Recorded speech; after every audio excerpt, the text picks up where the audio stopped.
Oui, ma collègue Guillet-Vilaine m'a donné une idée de question, puisque nous aussi on a un sujet reconstruction d'hôpital à Laval. Est-ce qu'il y a eu des objectifs de calendrier de fixés pour les territoires les plus en souffrance? Parce que nous on a eu un médiateur, Jean Castex était venu annoncer une enveloppe de 80 millions pour la reconstruction de l'hôpital. Mais en fait, côté citoyen, côté parlementaire, on a l'impression que rien ne bouge, pas grand-chose. On entend les élus dire en coulisses qu'il n'y a pas assez d'argent. Est-ce qu'il y a vraiment un objectif précis dès lors qu'on a dit il faut reconstruire l'hôpital pour que dans le concret, il y ait vraiment cet hôpital qui soit reconstruit dans une échéance acceptable pour les concitoyens? Et deuxième question qui est différente, c'est nous on est dans un territoire où les collectivités investissent énormément en aide à l'installation et notamment pour simplement que les maisons médicales aient des médecins. Et est-ce qu'on a une idée de combien est mis? Parce qu'il y a aussi des collectivités qui font du salariat. Ça coûte beaucoup aux collectivités. Et est-ce qu'on a estimé ce que pouvaient mettre les collectivités en encouragement à l'installation? Est-ce qu'on pourrait transférer ça vers une sorte d'encouragement à l'installation salariat pendant 1 an?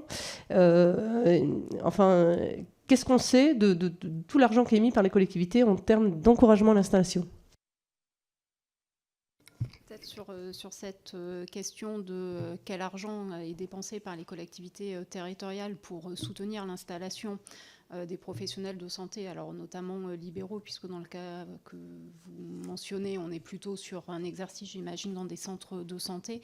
Ça fait partie des données qui ne remontent pas facilement au ministère de la Santé, mais qui ne remontent pas tout court parce que ça relève aussi du libre choix des collectivités, qu'on n'a pas de système d'information centralisé sur ces dépenses-là et que la granularité des budgets ne permet pas nécessairement d'aller chercher ces informations.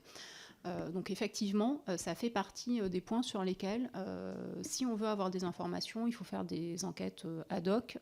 Voilà, alors là, je sors un peu de mon champ de compétences, mais ça fait partie un peu des difficultés qu'on peut avoir. On sait que certaines collectivités font le choix d'investir là-dessus, soit dans du bâtimentaire, effectivement, qu'ils mettent à disposition de professionnels de santé, que ce soit dans le cadre de maisons de santé pluriprofessionnelles, parfois de cabinets ou de centres de santé en recourant au salariat. Donc ça permet d'attirer effectivement des professionnels et de répondre à une offre de premier recours, mais on ne sait pas nécessairement combien chaque collectivité dépense.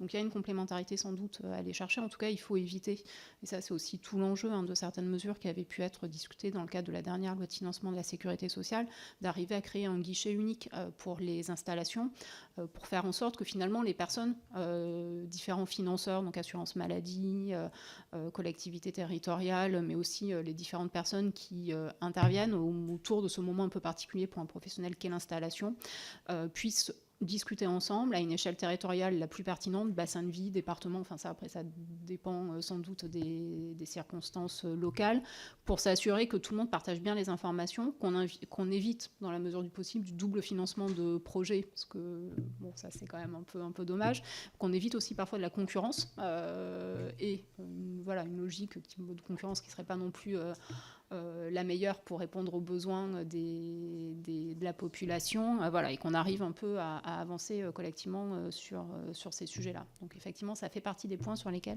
on n'est peut-être pas suffisamment outillé côté pouvoir public, administration centrale, voilà, pour prendre en compte ces sujets-là et cet investissement-là des collectivités territoriales. Et après, sur l'exercice salarié ou libéral, ça, je pense que ça relève vraiment du choix en plus des professionnels, où on voit qu'aujourd'hui, voilà, dans les choix d'installation des jeunes professionnels notamment, l'exercice en salariat, ou en tout cas l'exercice mixte, se développe beaucoup, mais qu'il y a encore des gens qui continuent à souhaiter exercer en libéral, et donc il faut arriver à trouver un juste milieu entre ces deux modes d'exercice qui ont l'un et l'autre des avantages et des inconvénients.